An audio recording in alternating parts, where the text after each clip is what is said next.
వరధరం విష్ణుం శశివర చతుర్భుజం ప్రసన్నవదనం ప్రశాంతయే అగజ ఆనన పద్మార్కం గజాననమహర్నిశం అనేకదం తం భక్తానాం ఏకదంతం ఉపాస్మకే.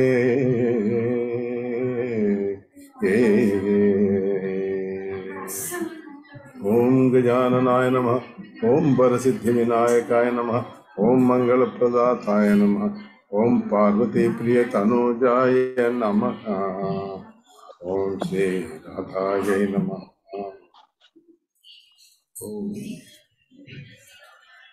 మనం షష్ఠ సర్గంలోకి నిన్న ప్రవేశిద్దాం అని అనుకున్నాం. దానికి అసలు ముందు ఈ శూర్పణఖ ఎప్పుడైతే వచ్చి ఇది చెప్పిందో ఆ రావణాసుడికి అనుమానం వచ్చింది.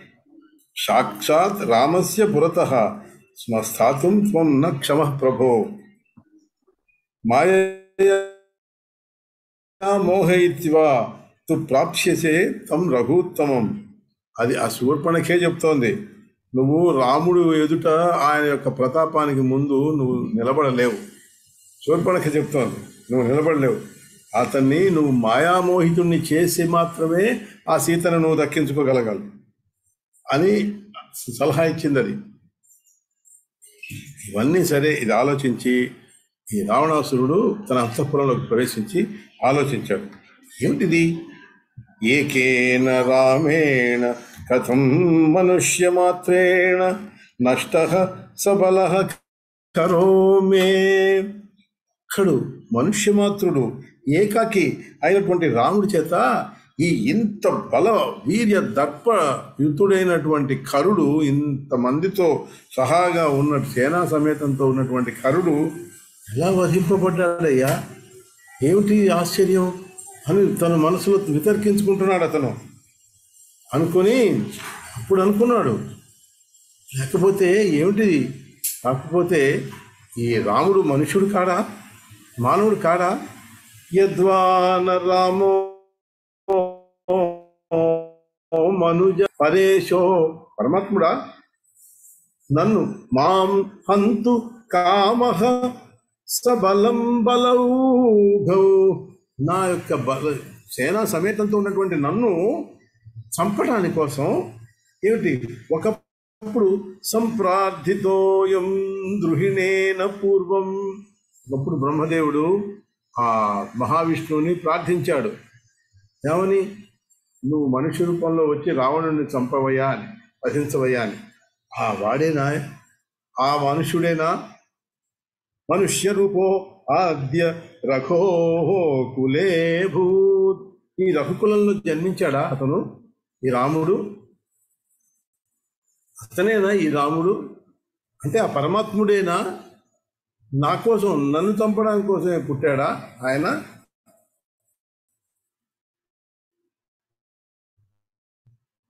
సరే అయితే ఏందిలే. వధ్యో యది స్యారాజ్యం పరిపాలయే అహం. ఒకవేళ పరమాత్మ నా కోసం, నన్ను వధించడం కోసం వచ్చి నన్ను కనుక వధిస్తే అప్పుడు నేను పరమాత్మ చేత నేను వధింపబడి వైకుంఠ రాజ్యానికి వెళ్ళిపోతాను. అక్కడ ఆ రాజ్యాన్ని నేను పరిపాలిస్తాను.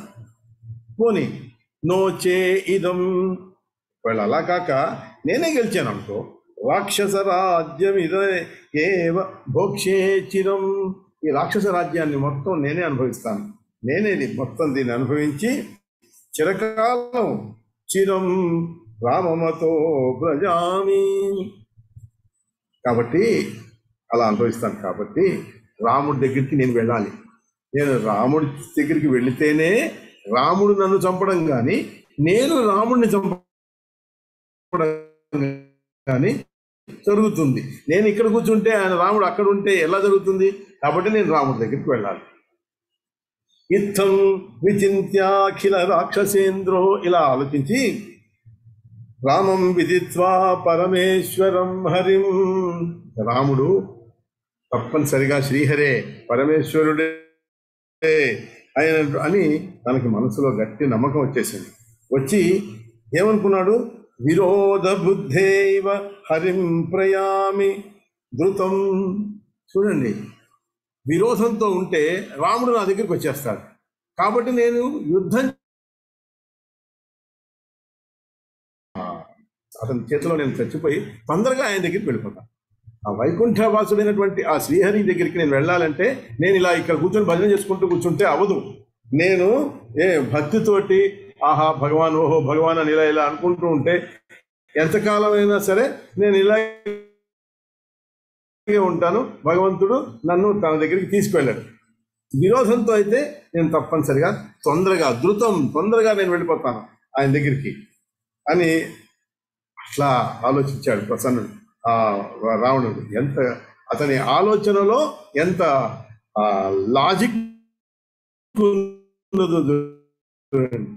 మనం పంచమ సర్గాన్ని మనం పూర్తి చేసుకున్నాం, షష్ఠ సర్గానికి వెళ్తున్నాం.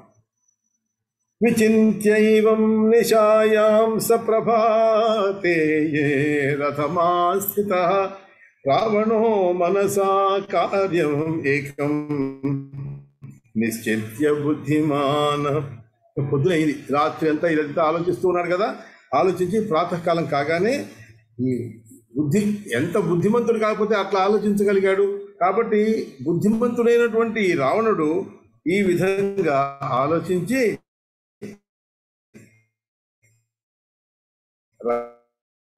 ప్లాన్ పెట్టేసుకున్నాడు. ఇలా చేయాలి అని ఆలోచించేశాడు. ఇలా చేద్దాం అని అనుకొని ఒక ప్రణాళికని ఏర్పాటు చేసుకుని సముద్రానికి అవతల ఉన్నటువంటి ఆ మారీచుడి యొక్క ఆశ్రమానికి వెళ్ళాడు. మారీచ సదనం పరం పారం ఉదన్వతః మారీచస్తత్ర మునివత్ జటావల్కలధారకః. ఆ ఆశ్రమంలో ఆ మారీచుడు ఎలా ఉన్నాడంటే మునిలాగా, ముని వేషంలో జటావల్కలాలు జట కట్టుకున్నాడు, పైన వల్కలాలు నారచీరలు కట్టుకుని అతను తపస్సు చేసుకుంటూ ఉన్నాడు. అలాంటి మారీచుడి దగ్గరికి ఈయన వెళ్ళాడు. ధ్యాయన్ హృది పరాత్మానం నిర్గుణం గుణభాసకం సమాధి విరమే అపశ్యత్ రావణం గృహమాగతం. ఆయన ఆ మారీచుడు సమాధి స్థితిలో ఉన్నాడు, తపస్సులో ఉన్నాడు. ఆ తపస్సు చేసుకుంటున్నవాడు, ధ్యానం చేసుకుంటున్నవాడు నిర్గుణుడైనటువంటి ఆ పరమాత్ముడి యొక్క ప్రకాశాన్ని తన మనసులో చూసుకుంటున్నటువంటి వాడు ఎప్పుడైతే ఈ కదలిక అదంతా అనిపించిందో సమాధి నుంచి విరమించాడు. విరమించగానే కళ్ళు తెరవగానే ఎదురుగుండా పశ్చాత్ రావణం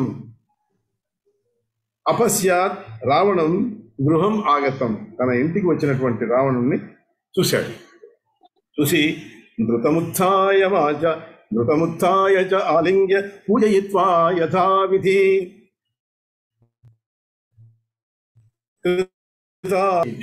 వాక్యమబ్రవీత్. ధృతం ఉత్థాయ, తొందరగా లేచి అతన్ని ఆలింగనం చేసుకున్నాడు. మారీచుడు ఆ రావణుణ్ణి ఆలింగనం చేసుకుని పూజయిత్వా యథావిధి, రాజు కదా మరి రావణుడు, అతను పూజ చేశాడు.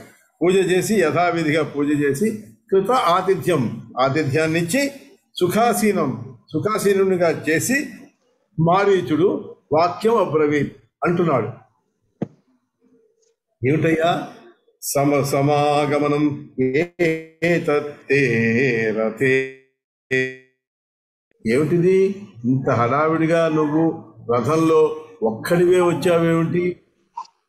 చింతాపర ఇవాభాసి హృది కార్యం విచింతయన్, నీ మనసులో ఏదో ఆలోచన పెట్టుకుని వచ్చావు. నాకు నువ్వు చాలా విచారించు, లోపల చింతాపరువై ఉన్నట్లుగా అనిపిస్తున్నది. బ్రూహిమే ని గోప్యం చేత్, ఒకవేళ రహస్యం గోప్యమైనటువంటి విషయం అయితే నాకు చెప్పొద్దులే, లేకపోతే మాత్రం నాకు చెప్పు. కరవాణే తవ ప్రియం, నీకేం కావాలో నీకు ప్రియం కలిగించేది నేను చేస్తాను, నువ్వు నాకు చెప్పు. న్యాయం చేత్ బ్రూహి రాజేంద్ర వృజినం మాం స్పృశేన్నహి, ఇంకా నేను చేస్తాను అని అన్నాడు. కానీ ఇంకా ఏమంటున్నాడు? న్యాయం చేత్, న్యాయసమ్మతమైనటువంటి కోరిక కనుక నువ్వు వాటి చేస్తే నేను తప్పకుండా నేను చేస్తాను. ఇంకా వృజినం మాం స్పృశేన్నహి, నన్ను పాపం అంటుకోకూడదు. వృజినం మాం స్పృశేన్నహి, పాపం అంటుకోనటువంటి పని అయితే మాత్రం తప్పకుండా నేను చేసి పెడతాను. ఇలా అన్న మారీచుడితోటి రావణాసురుడు ఇట్లా అంటున్నాడు అనమాట. విను. అస్తి రాజా దశరథ సాకేతాధిపతి కిలహ. ఇప్పుడు ఇక్కడ సాకేతపురాన్ని, అది దానికి అధిపతి అయినటువంటి ఈ దశరథుడు అనేవాడు ఉన్నాడు. వాడికి రామనామా సుతస్తస్య జ్యేష్ఠ సత్యపరాక్రమ, రాముడు అనేటువంటి పేరు కలిగినటువంటి వాడు పెద్ద కొడుకు. వాడు సామాన్యుడు కాడు, వాడు సత్యపరాక్రమవంతుడు, అంటే సత్యనిష్ఠుడు, పరాక్రమవంతుడు, మహాపరాక్రమవంతుడు. నివాసయామాస సుతం వనం వనజవన ప్రియం. ఏమంటున్నాడు ఆయన? వనజనప్రియం. తన యొక్క కొడుకుని దశరథుడు నువ్వు వనవాసం చెయ్యి అని ఆదేశించాడు. దాంతో ఈయన సహితం భ్రాత్ర లక్ష్మణేన సమన్వితం, భార్యతో సహా లక్ష్మణుని కూడా వెంట పెట్టుకుని ఆయన ఈ వనవాసానికి వచ్చాడు. స ఆస్తే విపినే ఘోరే పంచవట్యాశ్రమే శుభే. అతను ఈ అతి ఘోరమైనటువంటి అరణ్యంలో పంచవటి అయినటువంటి ఆశ్రమంలో ఇతను ఉంటున్నాడు. తస్య భార్య విశాలాక్షి సీత లోక విమోహిని. ఇక్కడ వీడి యొక్క మనస్సులో ఉన్నటువంటిది చెప్పేశాడు. ఏమిటది? తస్య భార్య, అతని యొక్క భార్య అయినటువంటి విశాలాక్షి అయినటువంటి సీతను, ఆ సీత ఎవరు? లోక విమోహిని, సర్వలోకాలని మోహింపజేసేటటువంటిది ఆ సీతాదేవితో వచ్చాడు. తను ఉంటున్నాడు. కానీ ఉంటున్నాడు సరే, ఏం చేశాడు అతను? రామో నిరపరాధాన్ మే రాక్షసాన్ భీమ విక్రమాన్. భీమ విక్రములు, మహాపరాక్రమవంతులైనటువంటి రాక్షసుల్ని, వాళ్ళు కూడా నిరపరాధుల్ని ఈ రాముడు చంపేశాడు. ఖరం తర్వాత ఖరం చ హత్వా విపినే సుఖమాస్తే అతి నిర్భయ. ఈ ఖరుణ్ణి, ఏమి పాపం, ఏమి అన్యాయం చూడండి, వాడు ఏమి తెలియని వాడు, ఏమి చెయ్యని వాడు, నిరపరాధుడైనటువంటి ఖరుణ్ణి ఆయన చంపేశాడు. హత్వా, చంపేసి విపినే సుఖమాస్తే అతి నిర్భయ, అతి నిర్భయంతో ఆయన సుఖంగా ఆ అరణ్యంలో ఉంటున్నాడు. భగిన్యా శూర్పణఖాయ నిర్దోషాయ నాసికాం కర్ణౌ చిచ్ఛేద దుష్టాత్మా వనే తిష్టతి నిర్భయః. భగిని, నా చెల్లెలైనటువంటి శూర్పణఖ ఉందే, అది నిర్దోషి, దానికి ముక్కు చెవులు ఖండించేశాడు. నాసికాం కర్ణవు చిచ్ఛేద, దాని ముక్కు చెవులు ఖండించేసి దుష్టాత్ముడైనటువంటి రాముడు ఆ వనంలో తిష్టతి, హాయిగా ఉన్నాడు, నిర్భయంగా ఉన్నాడు. చూసావా ఆ రాముడు ఎంత పని చేస్తున్నాడో? అతస్త్వయా సహాయేన గత్వా తత్ ప్రాణవల్లభాం ఆనయిష్యామి విపినే రహితే రాఘవేణ తాం. కాబట్టి మనం ఏం చేయాలి? ఆ అడవికి వెళ్ళాలి. వెళ్ళి అడవిలో ఆమెతో రాముడు లేనప్పుడు, అంటే రాముడు అక్కడ ఉండనప్పుడు అతని యొక్క ప్రాణవల్లభని, తత్ ప్రాణవల్లభం, ఆయన యొక్క ప్రాణవల్లభని ఆనయిష్యామి తీసుకుని మనం గత్వా వెళ్ళిపోదాం. విపినే రహితే రాఘవేణ తాం, ఈ రాముడు లేని వేళని మనం తీసుకువెళ్ళిపోదాం. దీనికి ఏం చేయాలి, నువ్వేం చేయాలి అది చెప్తున్నాడు. త్వం నీవు మాయా మృగో భూత్వా యాశ్రమాదపనేష్యసి, నువ్వు మాయామృగ రూపాన్ని దాల్చి రామం చ లక్ష్మణం చైవ తదా సీతాం హరామ్యహం, రాముని లక్ష్మణుని అక్కడి నుంచి దూరంగా తీసుకెళ్ళిపోవాలి. నువ్వు తీసుకెళ్ళిపోతే అప్పుడు నేను ఈ సీతాం హరామ్యహం, నేను సీతని హరించుకుని వెళ్ళిపోతాను.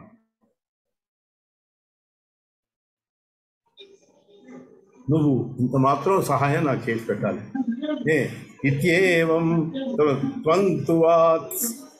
త్వంతు తావత్ సహాయం మే కృత్వా స్థాస్యసి పూర్వవత్, ఈ మాత్రం నువ్వు కనుక చేసి పెడితే తర్వాత స్థాస్యసి పూర్వవత్, నువ్వు ఎక్కడైతే ఉంటున్నావో అంటే ఇప్పుడు ఈ ఆశ్రమంలో నువ్వు అక్కడ నా పని చేసి పెట్టిన తర్వాత నువ్వు వెళ్ళి నీ హాయిగా నువ్వు నీ దగ్గర ఉండిపో, నీ ఆశ్రమంలో నువ్వు ఉండిపో, నాకేం ప్రాబ్లం లేదు, నాకు నువ్వు సహాయం చేసేసినట్లే. ఇత్యేవం భాషమాణం తం రావణం విస్మిత, ఇట్లా ఎప్పుడైతే రావణాసుడు అన్నాడో మారీచుడు రావణుణ్ణి వీక్ష్య విస్మిత, ఆశ్చర్యపోయాడు. ఎట్లాంటి ఆశ్చర్యం అంటే, ఏమిట్రా నీకేమైనా పిచ్చెక్కిందా, ఇట్లా మాట్లాడుతున్నావు ఏంటి అని అనుకునేటప్పుడు మనసు ఎలా అవుతుంది, అట్లా ఆశ్చర్యపోయాడు. అలా ఆశ్చర్యపోయి ఒక్కసారిగా రావణాసురుని అలా చూశాడు. చూసి వీక్ష్య విస్మిత కేనేదముపదిష్టం తే మూలఘాతకరం వచః స ఏవ శత్రు వధ్యశ్చ యస్త్వన్నాశం ప్రతీక్షతే. ఎవరయ్యా నీకు ఇలాంటి సలహా ఇచ్చింది, ఏమిటనుకుంటున్నావు, అసలు నిన్ను సమూలంగా నాశనం చేయాలనే ఉద్దేశంతో ఎవడో శత్రువు నీకు ఇది చెప్పి ఉంటాడు. ఎవడు వాడు, అతన్ని ముందు వధించి తీరాలి, ఇది ఎక్కడ ఆలోచనయ్యా నీది అని మారీచుడు అతను అంటున్నాడు. తర్వాత రాముడు అంటే ఎవరో నేను చెప్తాను విను. రామస్య పౌరుషం స్మృత్వా చిత్తమద్యాపి రావణ, అసలు రాముడు గురించి తలుచుకుంటుంటే ఆయన యొక్క పౌరుషం గురించి స్మృత్య చిత్తం అద్యాపి, చిత్తం కలిసిపోతుంది ఆయన గురించి నేను ఆలోచిస్తుంటే. ఆయన ఎందువల్ల అంటావో, నేను ఎందుకు ఆయన గురించి భయపడుతున్నాను నువ్వు అనుకుంటావేమో. ఇప్పుడు చెప్తున్నాను విను. బాలోపి మాం కౌశికస్య యజ్ఞ సంరక్షణాయ స, నేను కౌశికుడు ఆ విశ్వామిత్రుడి యొక్క యాగాన్ని నేను రక్షించేటప్పుడు బాలుడైనటువంటి ఇతను వచ్చాడు ఈ యజ్ఞ సంరక్షణ కోసం వచ్చి ఆగత స్విషుడ ఐకేన పాతయామాస సాగరే, ఒకే బాణం వేశాడు నా మీద, పాతయామాస సాగరే, ఆ సాగరం దాటి నేను వెళ్ళిపోయాను. యోజనానాం శతం రామస్తదాది భయ విహ్వల, 100 యోజనాలు దాటి అవతలకు వెళ్ళి పడ్డాను. దాంతో నేను అప్పది తలుచుకుంటూ ఉంటే నేను భయ విహ్వలుండి అయిపోయాను. ఇప్పటికీ కూడా నేను రాముడు గురించి తలుచుకుంటే ఒక్కసారిగా నాకు ఒళ్ళు జలధరిస్తుంది భయంతో. అది అలాంటి వాడు.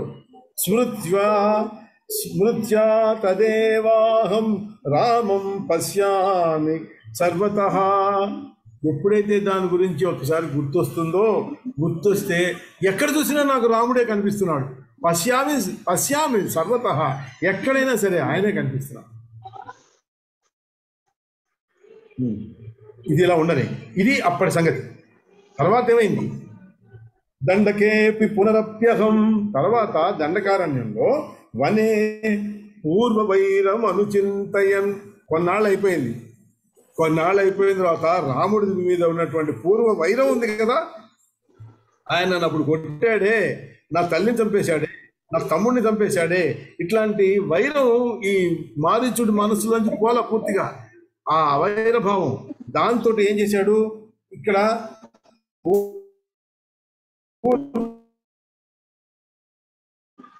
వైరం అనుచింత శృంగ మృగరూపం ఏ కదా మాతృశైర్బహుభిరావృతో అభ్యయా.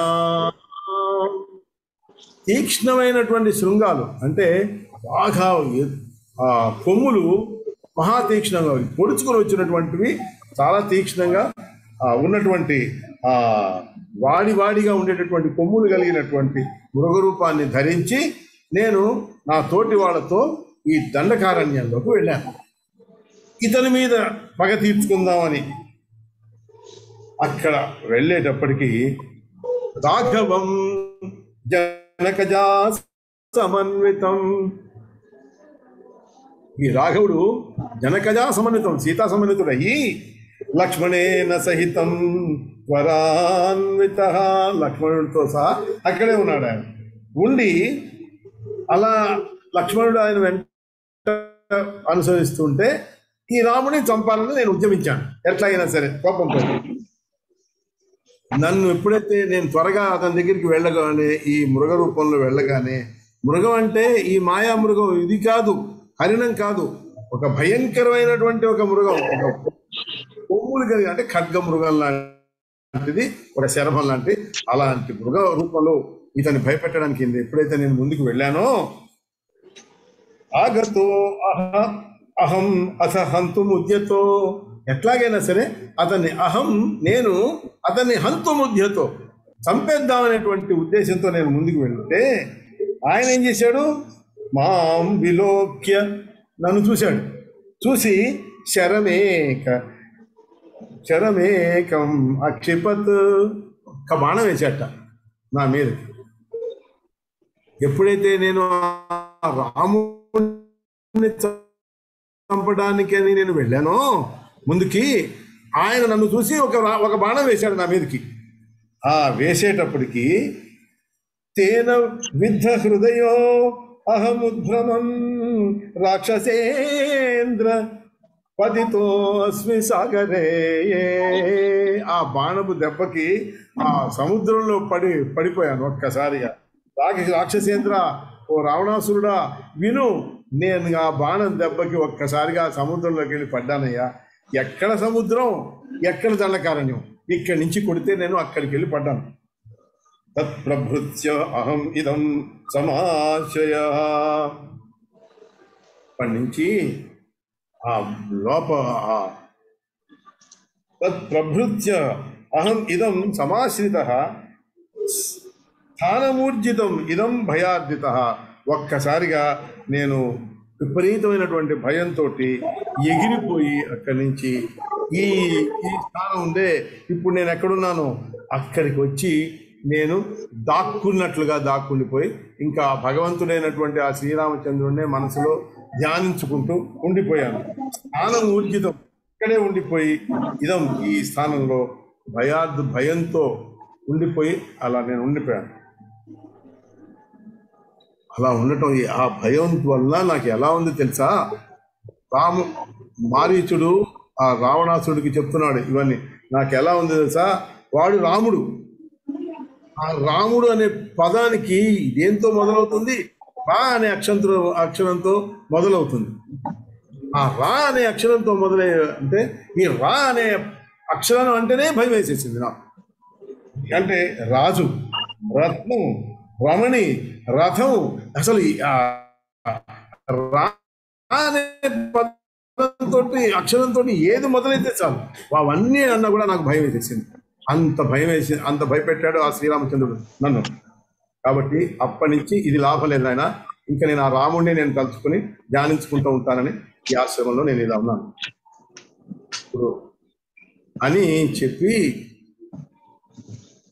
అసలు రాముడు ఏమైనా ఇక్కడికి వచ్చి ఉంటాడేమో, రామాగత ఇహేతి శంకయ్యా బాహ్య కార్యమపి సర్వమతత్యం, రామ ఆగత ఇహేతి, రాముడు ఇక్కడికి వచ్చాడేమో అన్నటువంటి భయంతో శంకయ్య బాహ్య కార్యమపి సర్వమత్యజం, అన్ని పనులు, బయట పనులు అన్నీ కూడా నేను వదిలేసుకున్నాను. త్యజం నిద్రయా పరివృతో యదా స్వపే రామమేవ మనసా అనుచింతయన్, నిద్రపోయినా సరే అసలు ఆ నిద్రలో ఉన్నటువంటి సమయంలో కూడా రాముడే రాముడే రాముడు స్వప్నంలో దర్శనం ఇచ్చినా కూడా నిద్రాభంగం అయిపోయి నేను రామా రామా రామా రామా అనుకుంటూ అంత భయపెట్టాడు ఆ రాముడు నన్ను. అట్లాంటి రాముడితో నువ్వు ఈ పని చేద్దాం అనుకుంటున్నావా? నీకేమైనా మర్చిపోయిందా? అసలు నీకు సలహా ఎవరిచ్చారయ్యా? నీకు ఇచ్చిన వాళ్ళని అనాలి. వాళ్ళు నీ యొక్క సర్వనాశనం కోరుతున్నారు, అది గుర్తుపెట్టుకో అని మారీచుడు అన్నాడు. ఇంకా ఇప్పుడు రావణ స్వప్న దృష్టిగత రాఘవం తదా బోధితో విగత నిద్ర అస్థిత. అదే ఇప్పుడు నేను చెప్పింది. తద్భవానపి విముద్య ఆగ్రహం రాఘవం ప్రతిగృహం ప్రయాహి భో. నువ్వు రాక్షస కులం చిరాగతం ఎప్పటి నుంచో వస్తున్నది. వస్తున్నటువంటి ఆ రాక్షస కులాన్ని నువ్వు రక్షించు, నువ్వు దాన్ని పాడు చేయకు. తత్స్మృతో సకలమేవ నశ్యతి, దాన్ని నాశనం చేయకు. ఓ రావణ, ఎప్పటి నుంచో వస్తున్నటువంటి ఈ రాక్షస కులాన్ని నీ యొక్క పిచ్చి పిచ్చి ఆలోచనల వలన దాంతో నువ్వు నాశనం చేయకు. తవ హితం వదతో మమ భాషితం, నీ యొక్క మేలు కోరి నేను చెప్తున్నానయ్యా. నేను ఈ మాటలన్నీ పరిగృహాణ పరాత్మని రాఘవే. ఆయన ఎవరు అనుకుంటున్నావు? పరమాత్ముడు. ఆ పరమాత్ముడైనటువంటి రాఘవుడిని నువ్వు స్మరించు, నా మాటలు విను. నీ యొక్క మంచి కోసమే నేను ఇప్పుడు అన్నీ చెప్పాను. అంతేకాదు, త్యజ విరోధం అతిం భజ భక్తితః పరమ కారుణికో రఘునందన. పరమ కారుణికుడైనటువంటి మహా కరుణావంతుడైనటువంటి ఆ రాఘవుణ్ణి, ఆ రఘునందనుణ్ణి భజ భక్తితః, భక్తితో భజించు నాయన. త్యజ విరోధం, విరోధాన్ని వదిలిపెట్టేయి. అహం అశేషం ఇదం మునివాక్యతో అశ్రుణవమాదియుగే పరమేశ్వర. నారదు ముని ఒకసారి చెప్తుంటే నేను విన్నాను ఈ మాటలు. ఏమిటి చెప్పాడంటే, ఈ సత్యయుగంలో బ్రహ్మదేవుడు ప్రార్థిస్తే పరమాత్మ అయినటువంటి శ్రీహరి అడిగాడు, ఏం కావాలా చెప్పు అని. నేను తప్పకుండా నీ కోరిక నెరవేరుస్తానని బ్రహ్మదేవుడితో అన్నాడు. అంటే ఆ బ్రహ్మ ఈ భగవంతుతో అన్నాడు, ఓ అరవిందలోచన, నువ్వు మానుష రూపంలో ఇక్కడ అవతరించు, భూలోకంలో అవతరించి దేవద్రోహి అయినటువంటి రావణాసురుణ్ణి సంహరించు అని ఆయన అడిగాడు. ఆయన శ్రీహరిని ఆ వరం కోరాడు. దానికి రాముడు సరే అట్లాగే అని నేను తప్పనిసరిగా చేస్తాను అని మాట ఇచ్చాడు. ఆ శ్రీహరే ఈ దశరథ నందనుడైనటువంటి ఈ శ్రీరామచంద్రుడు. బ్రహ్మణార్థిత ఉవాచ తం హరి.